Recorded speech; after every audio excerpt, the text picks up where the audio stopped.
All right, all right.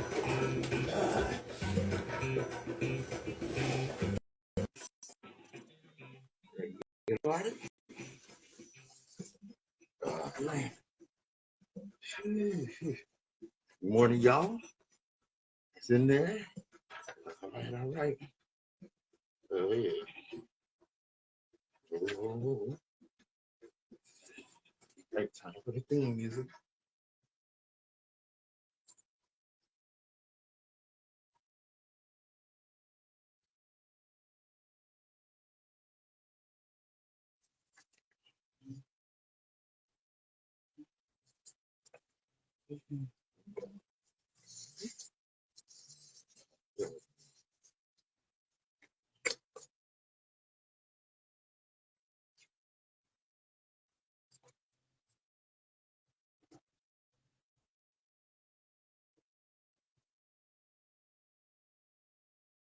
Hey, brother Vaughn, what's up, brother?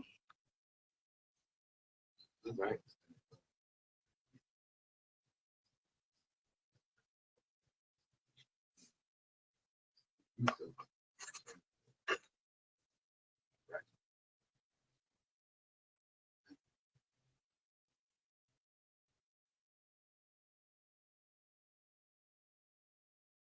Good morning, my children of the sun. Welcome to the Open Eye on WHGE 95.3 FM, the Advocacy Education Station. I'm Patrice Gibbs, your third eye optometrist, here ready to operate on your mind and get your eye open. Today's show is brought to you by accountability. Accountability, the quality or state of being accountable, especially an obligation or willingness to accept responsibility to account for one's actions. Public officials lacking accountability. Accountability. Are you accountable for your actions? We try to be here at WHGE 95.3 FM. All right, all right. You know what? The most impenetrable prison is the mind of a person who is fearful of and rejects any challenge of their beliefs without examination. Too many of our people suffer from that. That's why we do what we do. The chains of oppression are deep and difficult to remove. That's right. You know what? You know what? Let me get this out the way right quick. Let me get this disclaimer out the way so we can get it going. All right, all right.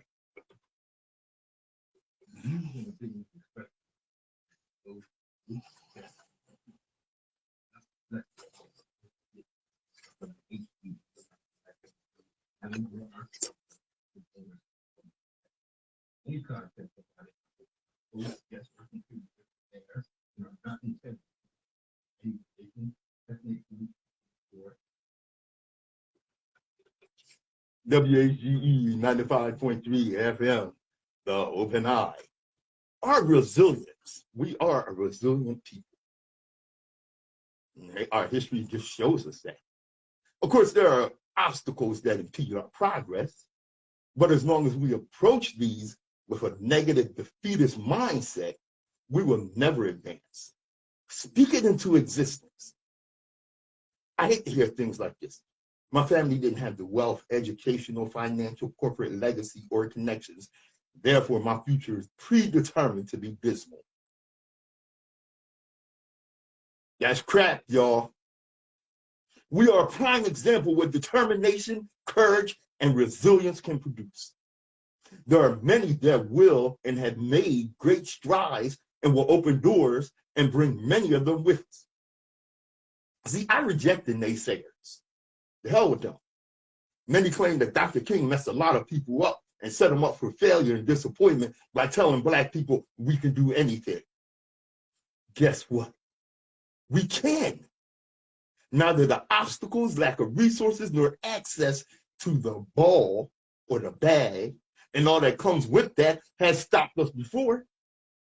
We must take hold and remember who we are, because even with substandard resources, we achieve. Too often we fight the wrong fight, make poor choices, and then People like to say, oh, we can't. Count the times we have triumphed in the face of adversity. Miss us with the naysaying and negativity. It's the open eye. Tell you something, difference between education versus schooling.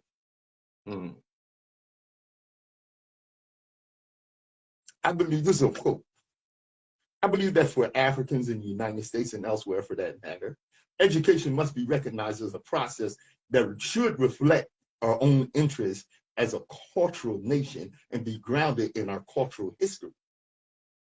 It should be a process of identity development within the context of Pan-African kinship and heritage.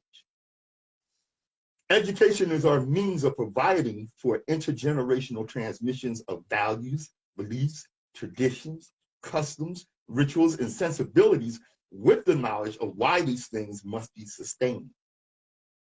Through education, we learn how to determine what is in our interest, distinguish our interests from those of others. Say that part again. Distinguish our interests from those of others and recognize when our interests are consistent and inconsistent with those of others. Education prepares us to accept the staff of cultural leadership from the generation that preceded ours. Build upon our inheritance and make ready the generation that will follow us. That means this generation must prepare the next generation to prepare the next generation into perpetuity. The schooling process is designed to provide an ample supply of people who are loyal to the nation state and who have learned the skills needed to perform the work that is necessary to maintain the dominance of European American elite in its social order, which is why we must educate our own, especially with the things that are going on now. Hey, Teresa, how you doing? Glad to have you on here joining us. So good morning, Bessie. All right. Now, as I've been doing over the past few weeks, I think I started this. Of course, we talk about our history all the time, but I think I started doing this in February during Black History Month. And that is to give you a story of our history, give you some education on our history. We all heard of the Lion King. No, not the Disney one. I'm talking about Sundiata, who was the grand uncle of Mansa Musa. You know who Mansa Musa was, right? Okay, let me help you out. But those the regular open eye listeners probably know. I give y'all that. All right. Mansa Musa, of course, was the richest man in history, is an African. Sundiata was born in Mali in the late 12th century. His dad was the king of Mali when it was a small city-state. Now, Sundiata was the youngest of 12 sons, and his mom wasn't the queen, who was the mother of all 11 other boys. Sundiata's birth was foretold, but he had crippling paralysis in both legs. He couldn't walk on his own. He required constant attention from his mother just in order to survive. And he was ridiculed and heckled by his brothers and everyone else in the village.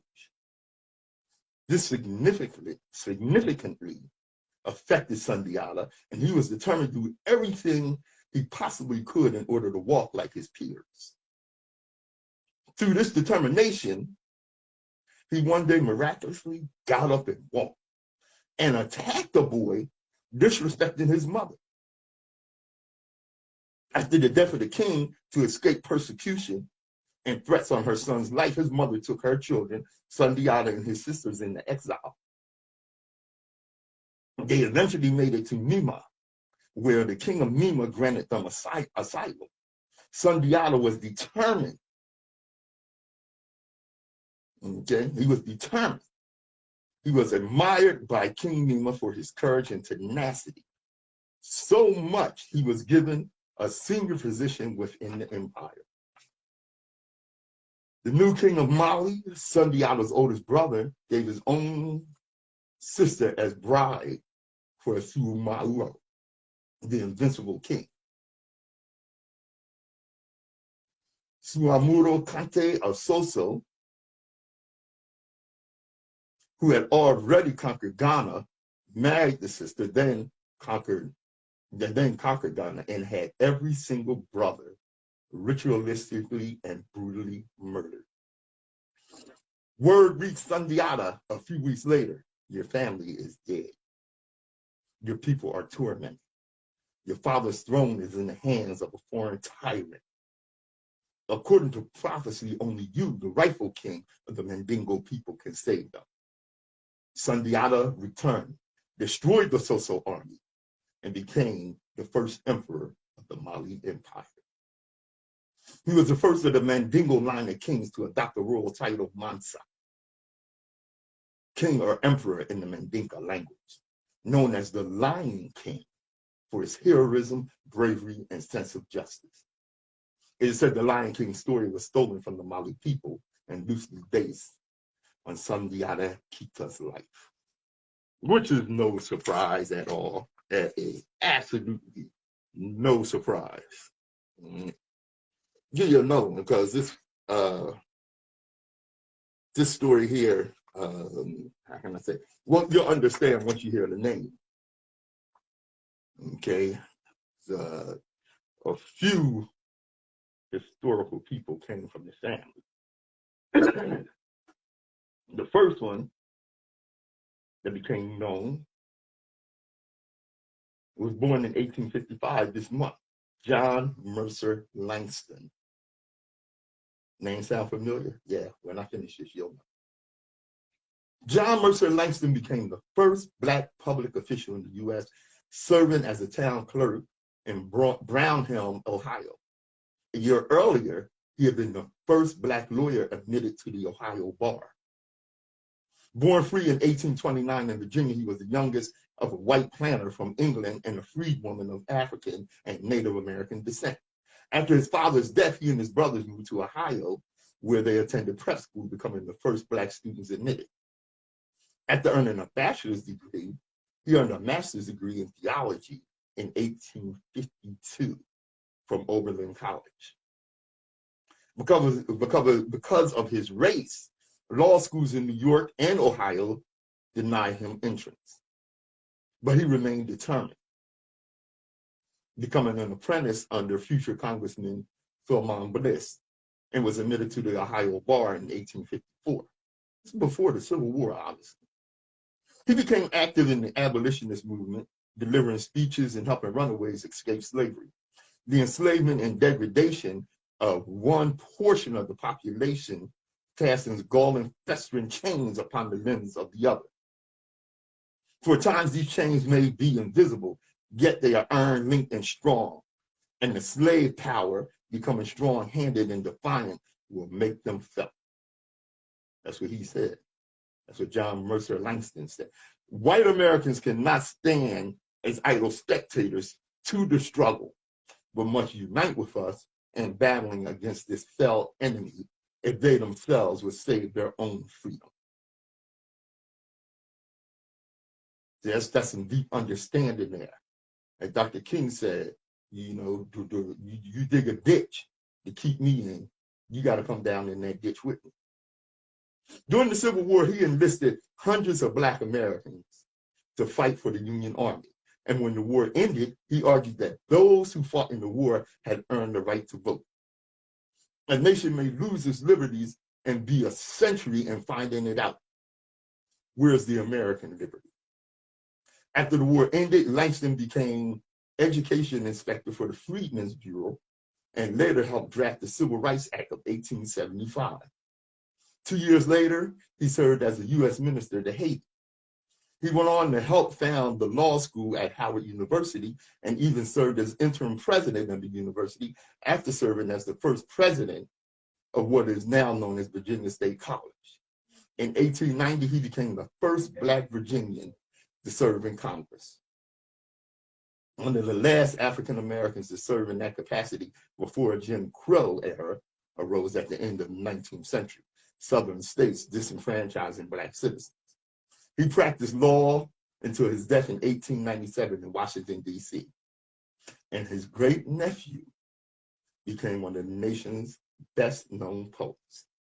His great nephew was Langston Hughes. You learned something today? I know damn well you did. WHGE 95.3 FM, The Open Eye. Thanks for joining us. Stay tuned, because we got a lot more for you. This is called Fun All Day. All right. Moving right along, Right?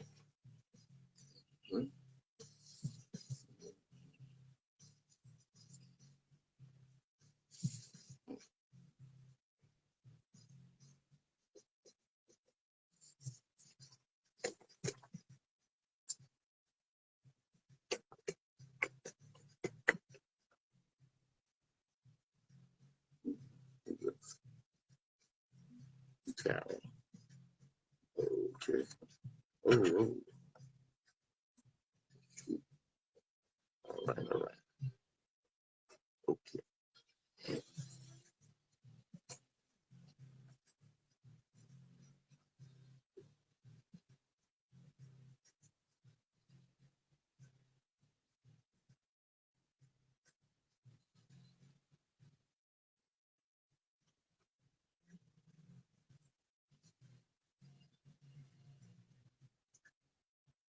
WHGE 95.3 FM. Scrub up. The operating room is open. It's your third eye optometrist, Patrice Gibbs. Okay. One of the things that I often talk about is religion. Of course, we know that the religions and sects, different denominations, what have you, are man-made. Okay, the Baptist religion was created in 1608 by John Smith. How many of you out there Baptists? Charles Parham created the Pentecostal religion in 1901. That's fairly late in history. Joseph Smith created the Mormon cult mythology religion in 1830. Charles T. Russell created the Jehovah's Witness religion in 1872. How many of you know Jehovah's Witnesses? Will Miller created the Seventh-day Adventist religion in 1863. Okay. Constantine, the Roman emperor. This always amazes me that so many of my Christian brothers and sisters don't pay attention. Constantine introduced the pagan doctrines of Trinity, Easter, Lent, Sunday worship, Christian cross, the Christian fish, when he created Christianity at the First Council of Nicaea in 325 AD. Like I always tell you, don't take my word for it, look it up. Now, the thing about it is how religion is used. Okay? How many of you heard of King Leopold of Belgium? This is an excerpt from a letter to the colonial missionaries in 1883 from King Leopold. He said, your knowledge of the gospel, which we wrote, will allow you to order the Negroes in any way you want. And it will encourage them to love poverty. Convince the Negro that the poor are happier and will inherit the heaven. And it's very difficult for the rich to enter the kingdom of God. You ever heard it's easier for a rich man to fit through the eye of a needle than to enter the kingdom of God? Where'd that come from? You have to detach yourself from them and make them disrespect everything which they revere as sacred and give them courage to confront us. I make reference to their mystic spirituality system, which is a threat to our conquest. You must do everything in your power to make it disappear. By all means, the Negro must be made Christian. But only this way will they let go of their rich culture and everything they respect about themselves. And that's from Leopold of Belgium. For those of you that don't know Leopold of Belgium, know that he was one of the worst monsters in history. This bastard is responsible for the murder of 20 million Africans in the Congo. You know, when I was in the Air Force, I got an assignment to Belgium. That assignment was counsel because my name is Patrice. How many of you understand the relevance of that? Okay, I'm gonna help you out. I would advise you to look it up. I was named Patrice after Lumumba. And they sent me to Belgium because Patrice was the first prime minister of the Congo after they won their independence from Belgium. Okay? Not somewhere that they thought it was a good idea to send me. I got a story about this. Let me go into that. Took place about 12 years ago. I was working at Minuteman Press for Chuck Tarver. And one day, this older white guy comes in, he's probably in his 70s or so. And 12 years ago, I'm 61. I was in my late 40s at the time. And he comes in for some coffee. And he looks on my business card and says, Pat Gibbs. Pat, is that short for Patrick? I said, no, it's short for Patrice. He said, oh, is that so? How about that? He said, so take it you were named after Lumumba? Now, let me tell you something. I know a whole lot of Black people that don't know that. They don't know that my name comes from Lumumba, that I was named for Patrice Lumumba, who Malcolm X called the greatest African to walk the African continent. This old white man knew it. He told me that he actually saw Patrice Lumumba speak. He said he was one of the most dynamic speakers he'd ever seen in his life, comparing him to Malcolm X and Martin Luther King Jr. And he said when he saw him speak, he was a dead man. He knew. And after he got his copies, he stopped at the door and turned around to me and said, keep doing what you're doing, but be careful. That kind of scared the hell out of me. First time that my work kind of scared me a little bit. Because how did this man know? You know? Anyway, back on to what I was saying. The term God didn't exist in Kemetic as ancient Egyptian tradition. It is therefore not indigenous to African thought and behavior. In Kemetic truth, the highest supreme entity, the one creator of the heavens and earth, all of nature and African humanity was acknowledged and sensed by our Kemetic ancestors as nectar. The term God, its usage and application, was formulated in Europe and brought into Africa by Europeans whose criminal motive was to systematically remove all indigenous African concepts of spirituality that reflect the nectar root spirit. Now, this is something that I had related to you before, and I actually have seen Black people adhere to this foolishness.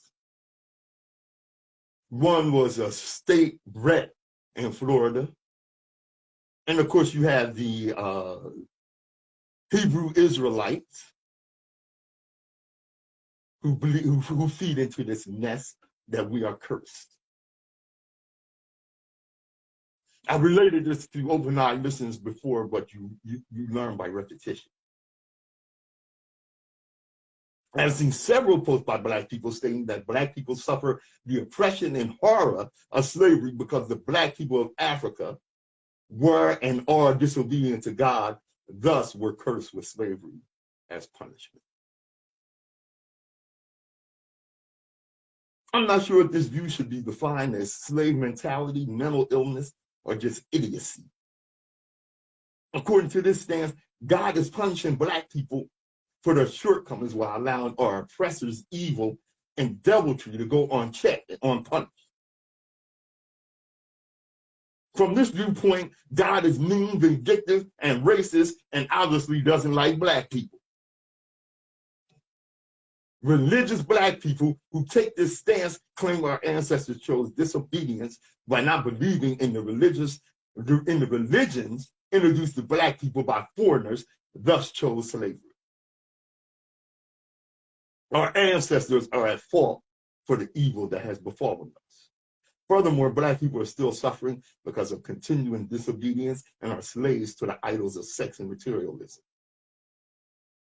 That Black people have still not accepted the laws of God and suffer by choice. There are Black people that actually believe that. This is so utterly ridiculous, it's difficult to address.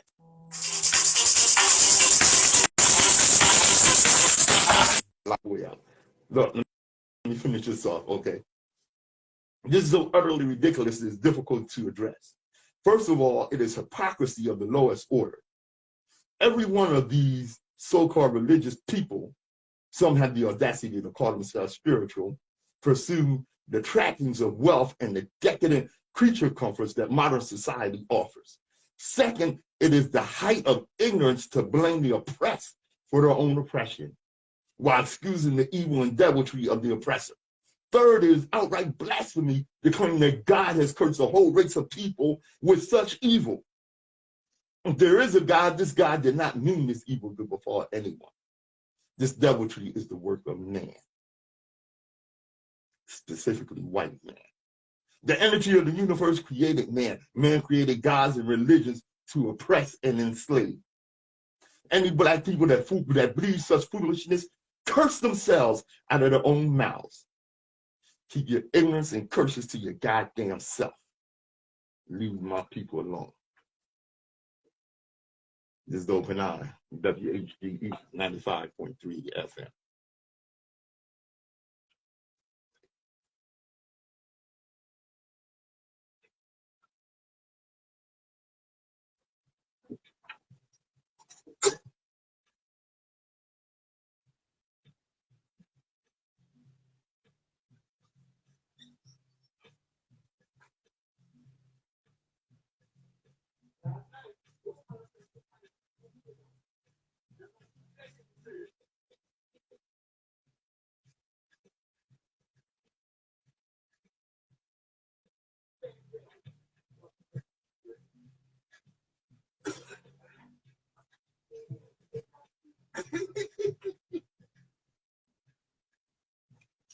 Excuse me, y'all, had to go let Nsoromma in.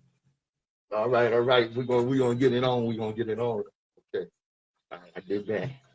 Right.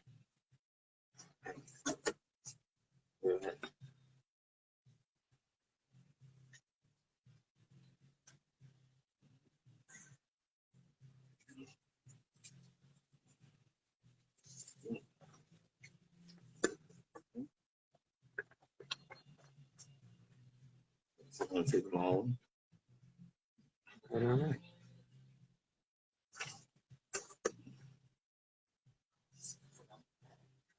You forgot what? It's probably wasn't on the table out there. Give Nsoromma a little time to get set up here while on the radio live.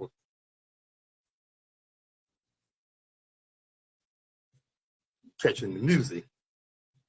Fun All Day by Pat Gibbs, yes indeed. I was indulging my Jimi Hendrix fantasy on that. All right.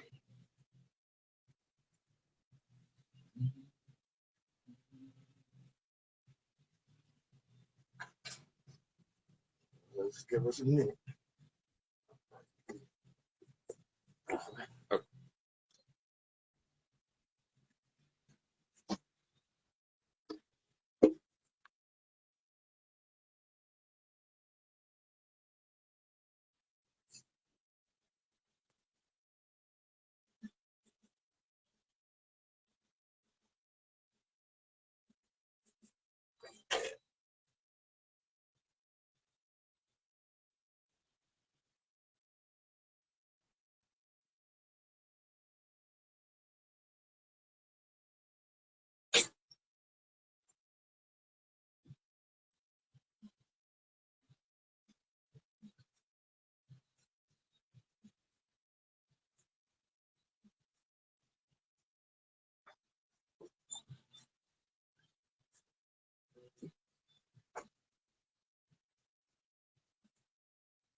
WHGE 95.3 FM, the open eye.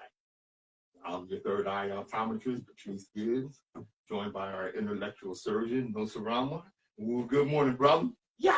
How you doing? How you doing? Chop, chop, chop, chop. Yes, sir. Yes, What's good? What's good? What's good, world? Oh, yeah. It's something else. I told him I had scrub up. The operating room is open. Yes, sir. Yes, sir. Yeah, buddy. I tell you. Well, we, of course, we've been hearing about, of course, you know, the war in Ukraine, this, that, and the other. Right. And I've been very critical of those Black people that have been over concerned about the plight of the racist ass Ukrainians. Ooh. Oh, okay. Yeah. Well, you got some nigger paying bootlicks running over there to volunteer to help the poor Ukrainians. Wow. You know, I had a discussion with a family member about that, and they told me, "Oh, well, you're just cold." No, this is not our fight. Okay, this is a fight between two white people. Okay, this is white on white crime. We stay out of it. Nah, I mean, to me, it's not even about that. How are we reaching out to help somebody else when we can't even help ourselves here in America? Yeah, I mean, with our own people. That's I what. mean, they've seen all the things that was happening to us when they was in Ukraine before this war, and they ain't reach out a hand and say nothing about helping the Black people in their cause. Hell no. Why would we want to help them? Exactly. And most of us don't want to help ourselves. You know what I'm saying? But you want to run over there and help somebody. Yep. Come on, man. Yep. It got to start at home. You got to clean your own house up first. Yeah, I agree with you on that, brother. You know, well, you have, of course, the Peace Corps, which is a U.S. government organization where they help people during peace times or even during times of war. Where was they at when the Black people was getting hung and dragged down the street and treated unfairly? Where is all these people at when you talk about the Black situation that's been going on for generations? Crickets, of course. But yeah, you want us to jump up and come be the front line and all this, man? Come on, man. And you got some Black people that are doing it. I mean, they still indoctrinated. I mean, once you hit with the needle, you got it. You got it. Yeah. How about that? How about that? So the Peace Corps, because there are no Peace Corps positions in the Ukraine that are currently open, but Black Peace Corps volunteers who apply. Okay, these silly people who apply were warned to be prepared to be called the N-word and face other racist behavior while in the Ukraine, according to guidance on the Peace Corps' website, which is currently being discussed on social media. We coming over there to help you, give you water and ice and blankets and all this stuff, and we're still being treated like you don't need our help. Well, you don't need our help. No. You know what I'm saying? Hell no. And that's the way it should be. That's right. You don't need our help. All of them's not like that.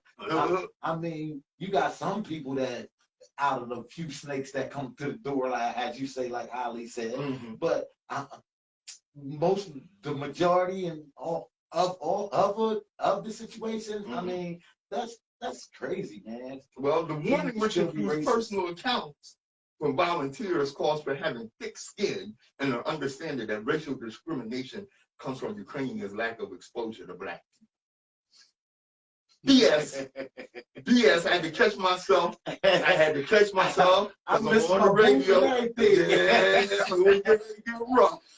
It's not uncommon. God, man. It's not uncommon for Ukrainians to refer to African Americans as the N-word.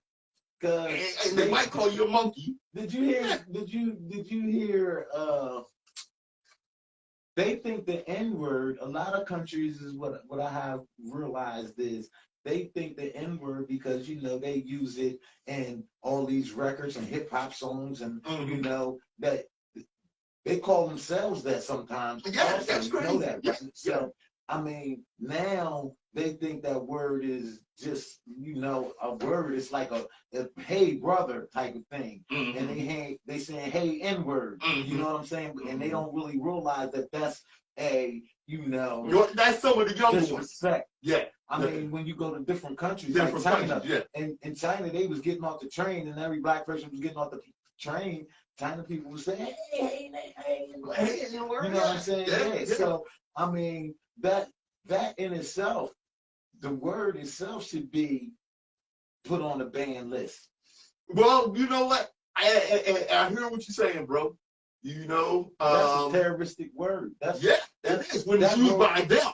I meant period. I mean, but when it's used by us, okay. I mean, even used by us, it can't be. You can't say I love you and then say I love you. It's love is love. You understand? And the N-word is the N-word.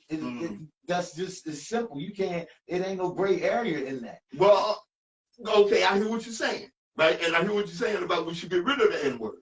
Let me just finish this up with the Ukrainians, right? Okay. The Peace Corps is saying that it's because of their lack of exposure to black people. No, they use the N-word because of their exposure to Europeans and white Americans who use the N-word in the derogatory manner that it has historically been used to denigrate our people. Okay? Listen. Slaves and dogs are named by their masters. Free men name themselves. Okay? Now, can we get rid of the N-word? Remember the NAACP held a funeral for the N-word? We're going to bury that word.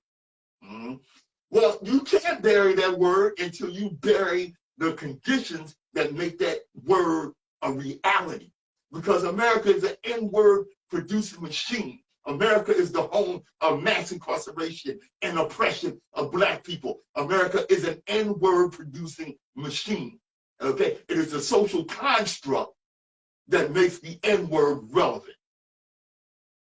And that's, Until we get rid of the social construct that makes the N-word a reality for our people in education, in housing, in financial and economic endeavors and what have you, it's going to be reality. And I tell you something, I know some people that call themselves the N-word and maybe end it with an A.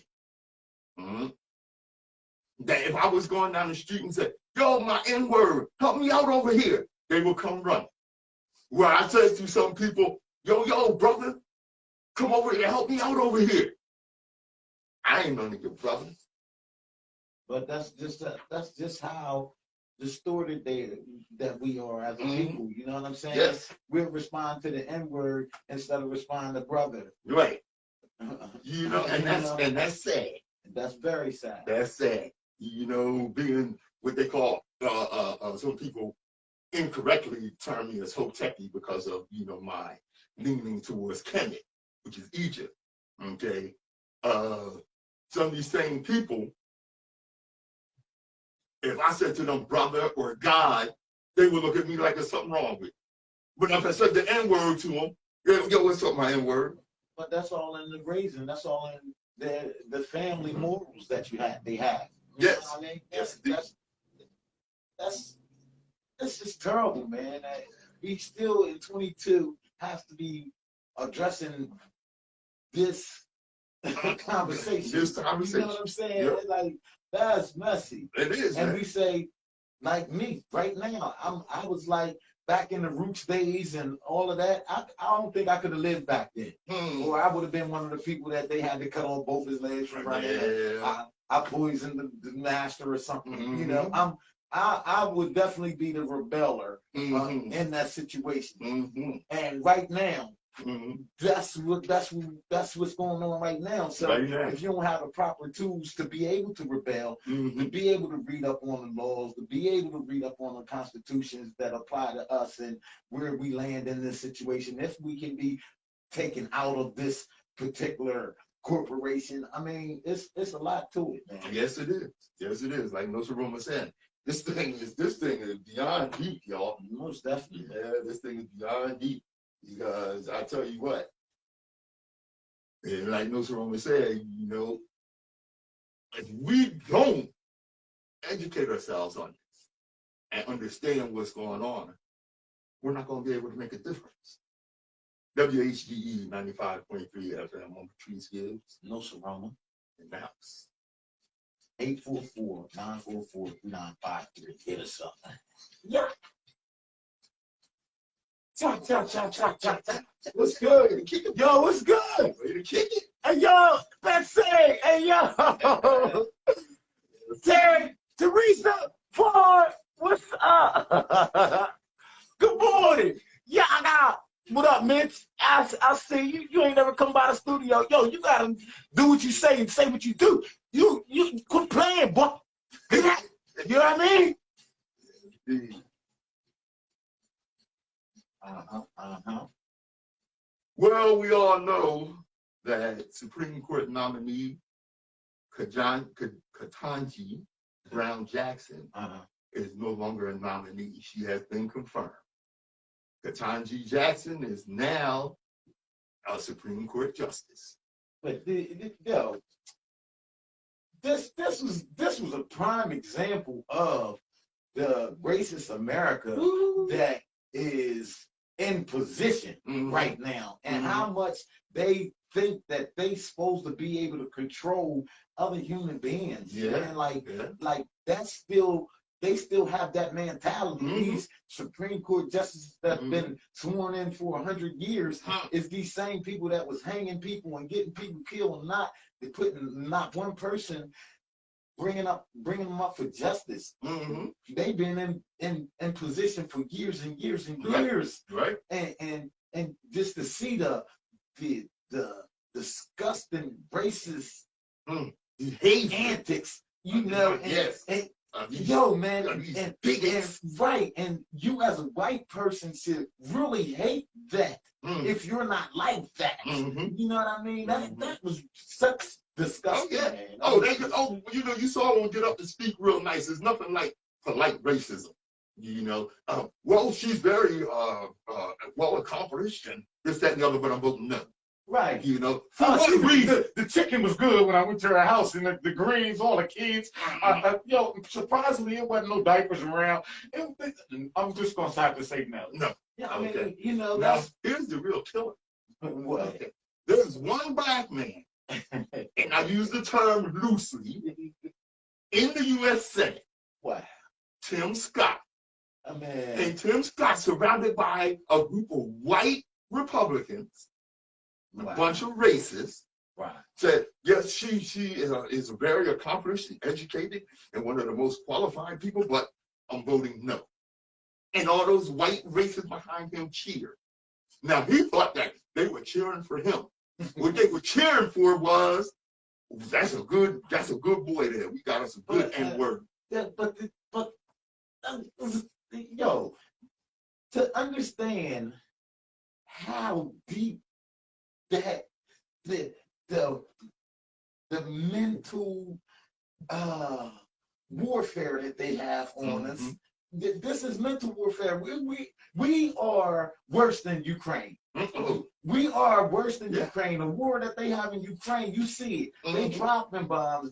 You see it. In our war, you don't see it. You just feel it. You know, and that's what they don't seem to understand. With our war has been longer and way worse than any Ukraine war. Oh, you can believe that. Yeah. Oh yeah, you can believe that. That is messy. You know, and I'm gonna tell you something. You know, it's something that this is why we do what we do, because the chains, like we say in our intro, the chains of oppression are deep and difficult to remove from the minds of our people. Right. Okay? So, And that's how you get somebody, that's how you get a bootlicking Negro king like Tim Scott. wow. Did you imagine Tim Scott was in your family and came showed up at the barbecue? I know what I would do. I'll run his ass off. A lot of my family be mad at me because yo, man, you can't even get no platter. I don't want your soda. Take them raggedy ass But that's what he napkins. wants. You know what? He probably wouldn't even come to your barbecue. Probably not. He would know better. He think he one of them. Right. Right. That's how Brainwashed. yeah, that's how it's messy, man. It is messy, man. You know? And he's the same fool that voted for the Republican stance on the budget, where they're going to raise taxes on poor and working class people and give rich people tax cuts. This is how stupid this fool is. Okay? Oh, man. Now, Senator Elizabeth Warren, who I'm not particularly a fan of, especially because of her stance in being against reparations, but she pitched it to him. She said, look, you're a billionaire. You worked hard. You busted your tail. You made big. Good for you. Great. Right. I'm glad to hear it. But if you built a business here in America, you didn't do it all by yourself. You know? And what she mean by that? You did it using workers. All of us helped pay to educate, getting your goods to the market on roads and bridges. All of us helped pay for from our tax money. Protected by firefighters. All of us helped pay for the salaries of. And we're glad to do it because we invest as a nation, as a people, in creating opportunities. So you got a chance to get out here and build this fabulous business. Okay? Yeah. I dig her what she's saying here. Wait, right. I got some more. I mean, that's what happens with a lot of these billionaires. Yeah, you may put the plan together, but it took a bunch of people to make it happen. The truckers to get the product where it got to go, the packers to pack it up for it to be shipped. Right. I mean, it trickles down into a lot of lives that you have affected. That's right. You know, and the infrastructure had to be there in order for your goods to be moved to the market. All we're saying is when you make it really big, when you got more than $50 million in accumulated assets on your 50 millionth and first dollar, and every dollar above that, pitch in 2 cents so everybody else can get a chance to make it. That 2 cents from the very top will produce $3 trillion in revenues over the next 10 years.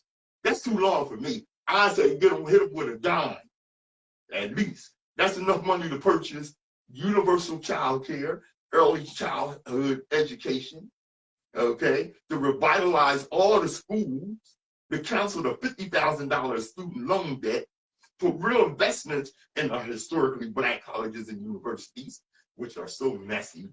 I'm gonna have to have another show for that. Make all of our college students tuition free and still have money left over. You know what? Let me tell you something. What? And this is also for healthcare. Tourism in America by Europeans and other developed nations has slowed down significantly because of the things that America does. For instance, most developed countries think that Americans are crazy because of the cost of healthcare. If you come visit here and break your leg, they come to find out you got to pay for an ambulance. They're like, what? Yeah, you got to pay for that.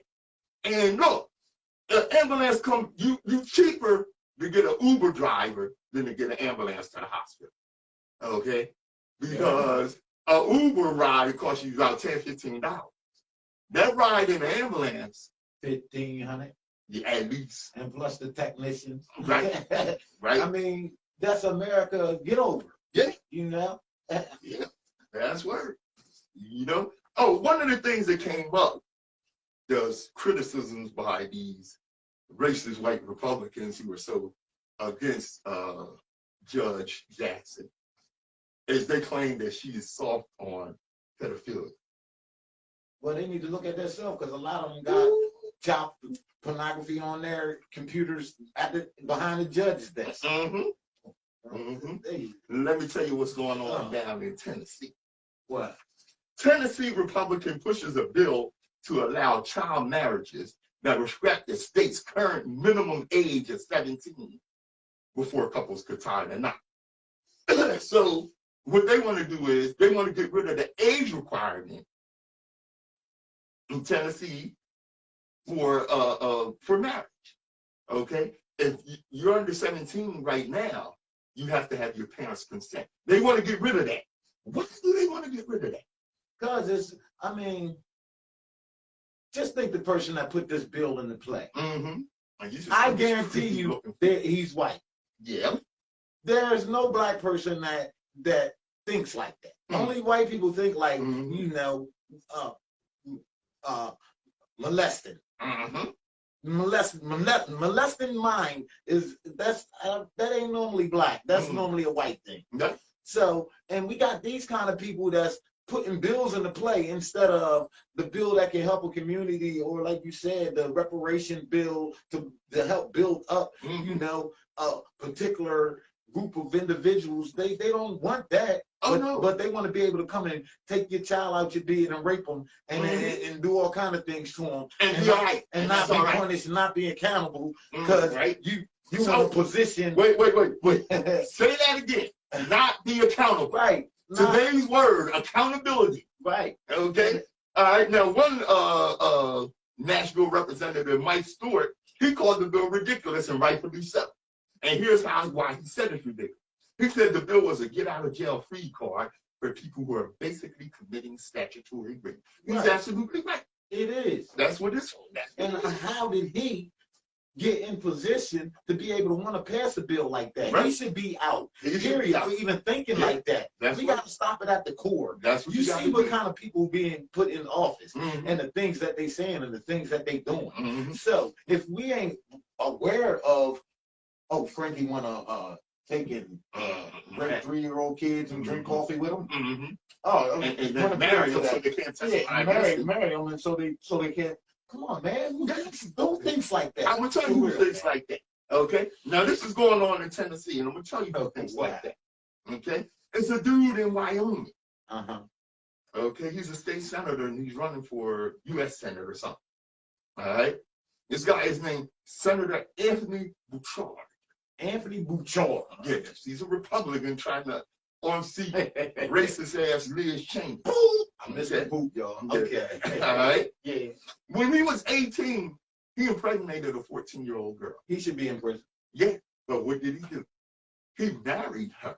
He still should be in prison. Still should go. That should be even worse for you to even try to marry a 14-year-old. Now, see, that's what I mean. Check it out. Because it gets worse. Wow. It gets worse. It gets worse. He termed the relationship as a Romeo and Juliet story, saying it was coming to light because of dirty politics. That's the only reason people knew about it.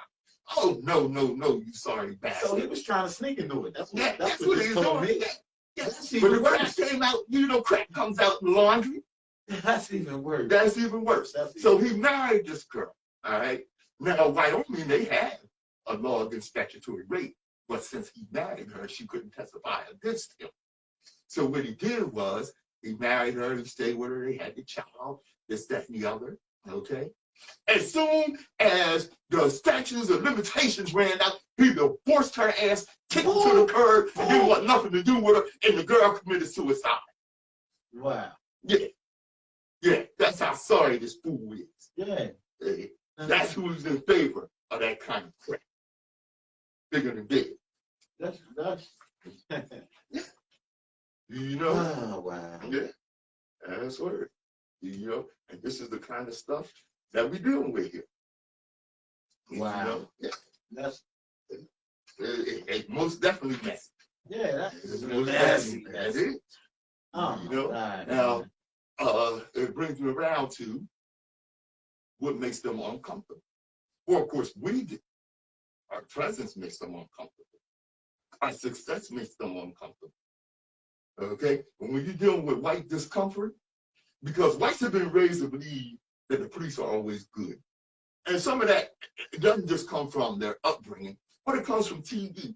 Because you look at some of these TV shows, right? Right. And, cops are heroes and what have you. And this has been going on since TV been in existence. Right. You had shows like Dragnet, where the cop was a hero. Or One Adam 12. One Adam 12. Yup. SWAT. SWAT. Yeah. You know. Mm-hmm. So then when they got the colors. Oh yeah. Oh yeah. You know. And I tell you what.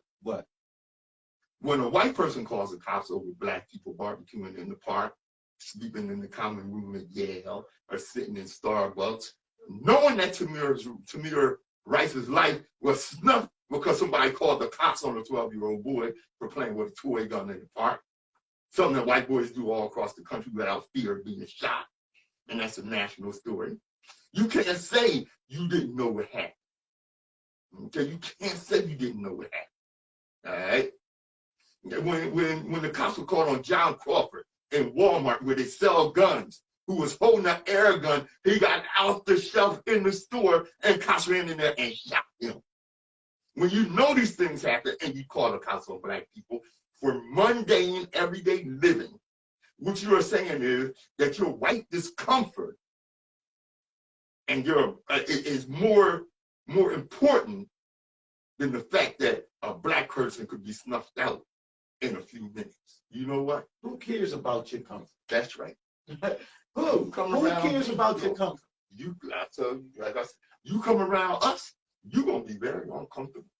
Because you do some racist crap, I'm gonna call you out on it, and I ain't gonna be nice about it. I might just catch the charge. I heard that. So please don't do it on. Don't do it around me.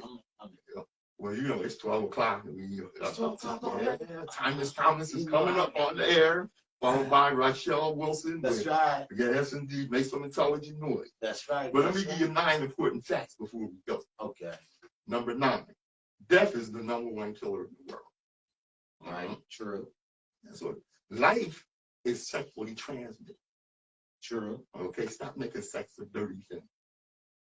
Good health is merely the slowest possible rate at which one can die. Men have 2 emotions, hungry and horny, and you can't tell them apart. If you see a gleam in his eye, make him a sandwich. That's right. Give a person a fish and you feed them for a day. Teach a person to use the internet and they won't bother you for weeks. They'll leave you the hell alone, maybe even for years. You know, health nuts are going to feel stupid someday lying in the hospital, dying of nothing. All of us can take a lesson from the weather. It pays no attention to criticism. What you think of me is none of my business. I really don't give a damn. That's why I will never be a model minority, because I don't give a damn about anybody's approval. I feel I'm a decent person. You don't think so? That's your problem. You know, in the 60s, people took acid to make the world weird. You know? Now the world is weird, and people are taking Prozac to try to make it normal. Damn shame. You know? Life is like a jar of jalapeno peppers. What you do today might burn your ass tomorrow. And someone recently said, don't worry about old age. It ain't going to last long. It ain't going to last long. That's what it is. Well, as we always tell you, destiny determines who enters your life, but you decide who stays. Therefore, value those who value you. And don't treat those as a priority who treat you as an option. WHGE 95.3 FM, the Open Eye. I'm Patrice Gibbs. I'm Nsoromma. Thanks for joining us. You dig? Yeah. Boom, boom. Yo, what's up, y'all? You know what it is. Yo, we done it. And I know I got here late. You know what I'm saying? I'm coming from Missouri. You know what I mean? So you know, thanks for tuning in. Hey, yo, here go my man. Hold on. Let me. All right. Yes, indeed. Thanks for joining us. I know you learned something because I learned something before I got here. The ancestors told me to write it down and share it with your children. All right? Hey, I'm a child too. I learned it from the ancestors just so I can bring it to you. Open eye. Peace. Hey. Hey, yo, Nsoromma streaming everywhere.